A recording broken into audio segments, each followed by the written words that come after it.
morning, everyone. Welcome to Books at the Bottom of the Stairs. My name's Lorene. I'm going to talk to you about two interesting books, completely different in their way, although they're both sort of memoirs. Whoops, sorry. So the first one I'm bringing to you is The Long Way Down, written by Jason Reynolds, and the art is done by Danisha Novgorodov. Probably said that wrong, my apologies. It's a graphic novel, YA, and it's really, I have read it before. I've forgotten that it was on my to-do list from, 2017, 2018, something like that. And I hadn't checked it off, so I called it back up from the library. And I'm so glad I did, because this is one of the graphic novels that I really enjoy. This is the story of a young boy who witnessed his older brother get murdered in sort of a Bronx, hard New York kind of a neighborhood. And it's during the time when there were a lot of shootings happening, and quite often children were getting in the way of bullets. And that's still happening today, but there seemed to be a period in time where it was just really happening quite a lot. So Will is talking to his brother. He witnesses his brother get shot, and eventually he ends up home.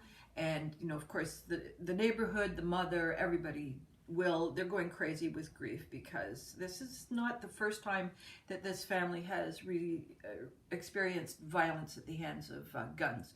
So as the night progresses, he's remembering things that his brother had told him about not crying, about getting revenge, about being a certain kind of a man that is I guess peculiar is not the word I want, but is sort of within that kind of a neighborhood's culture, and fairly wide-flung neighborhood, and it's related to gangs.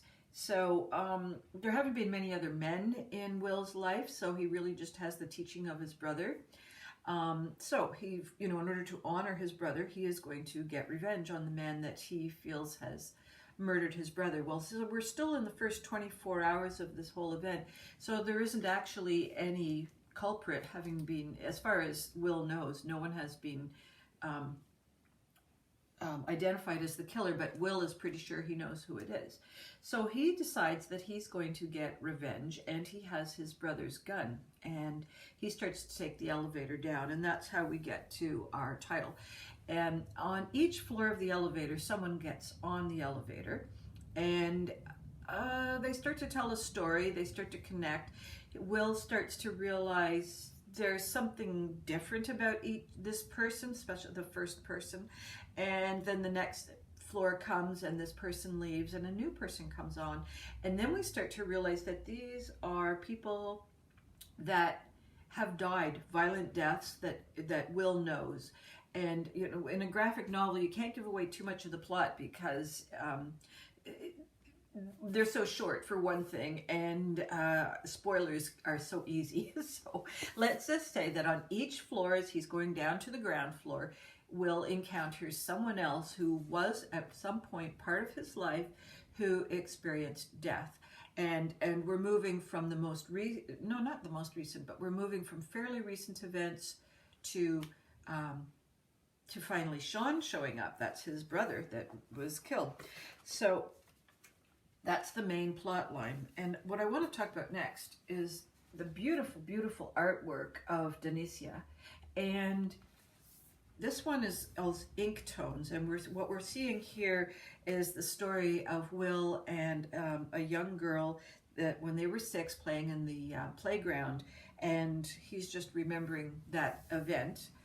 And this next picture I really love. It's a 2-page spread. It's in color, and you can really, really see the difference of the faces. This is what I love about this particular book, is that each character's face is just very strongly delineated. We really see the character. You can almost imagine that person walking into an elevator with you. So it's more like realistic portraiture as opposed to caricatures, which I think is really a nice change. And also each one is definitely distinct from the other, which we see in Well, okay, I thought this was a good page, but I don't think it is. This is where several of the characters are coming together in the elevator, and we can see definitely that each one has their own kind of physique and clothing and body language, and so the art in here is just stellar, and simple line works, and the use of color is just really pops where it needs to pop, and there's beautiful shadowing that happens, and I'm going to make an assumption that it's mostly ink, just because of, yeah, I don't really see any brush strokes or pencil lines, so that's my assumption. This is a wonderful story. We really get to see Will's grief, and he comes to some clarity by the time he gets to the bottom of the elevator, and I can't tell you what, you got to read it for yourself.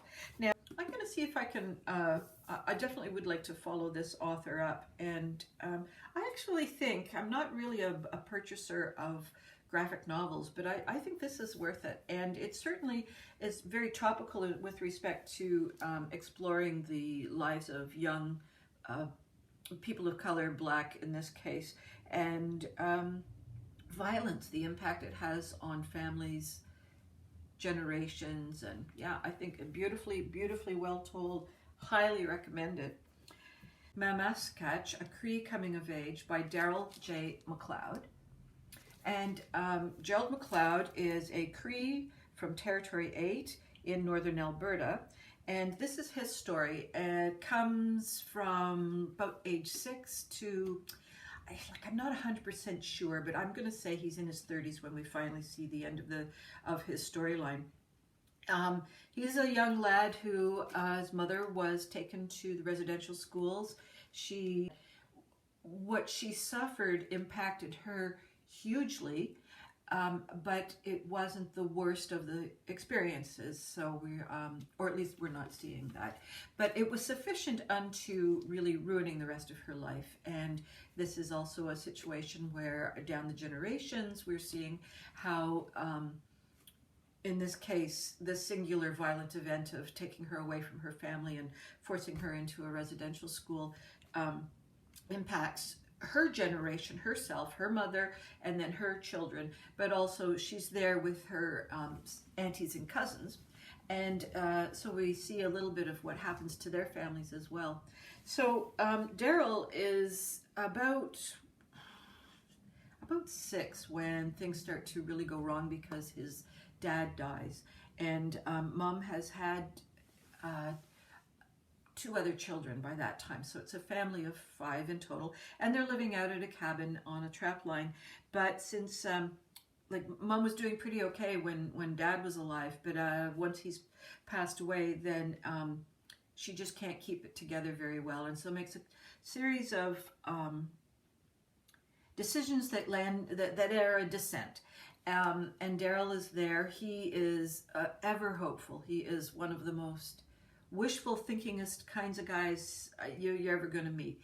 And he just keeps feeling that if they could have some kind of a normal life, mom would get better. And she's drinking and doing drugs. And she really wants there to be hope. She really wants there to be a family. She really wants to be able to work with Darrel and achieving his dreams. But she's her own saboteur, and consequently the children are harmed. And so Darrel is caught in this place of trying to parent his parent and parent his siblings and navigate with the social workers.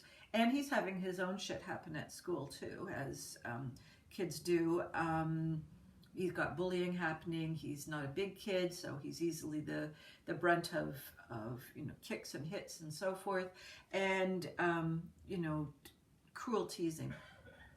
But because he's such a hopeful guy, and because he's successful as a student, he is managing to navigate his way through the school system in such a way that he's able to make optimal use of what the educational system can provide, in so much as that by the time he's an adult, he has received degrees in French literature and education from the University of British Columbia.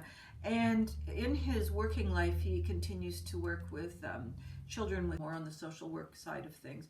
And he's dealing with his own demons as far as acknowledging his sexuality and his sexual preferences, and in advance of his journey about sex and sexuality, he has an uncle and a cousin who are both also trying to figure it out, and are kind of over the top in their explorations, in exuberance and excitement of, you know, crazy parties and crazy sexual activity and so forth.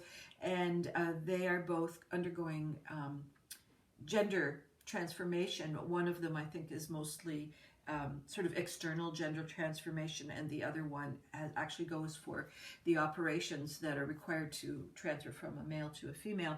But this is in the early days, so that is the cousin who changes names from Greggy to Trina. So in the early days, these kinds of happenings were not well looked upon. They were technically available, but they were socially really frowned upon. So this cousin is receiving verbal abuse from the nurses. There's not a lot of sympathy from the doctors, even though like they're the ones who are providing the operation.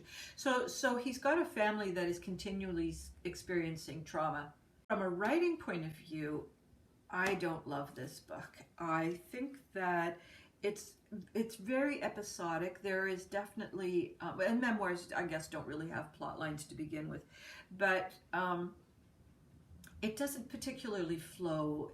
So if they're in a basement and the adults are having a party upstairs and things are starting to get hairy, we just move to the next moment when maybe they're in the grocery store, and then we move to the next moment where it might be visiting an auntie, and then auntie is having this happening, and so it's choppy, and it is linear, but it's very choppy. And I think one of the things that I'm going to be interested in discovering is, as I read memoirs from people who, I'm sort of on a year-long book club that's doing memoirs of people, First Nations, I'm going to be interested to find out if this is a storytelling technique.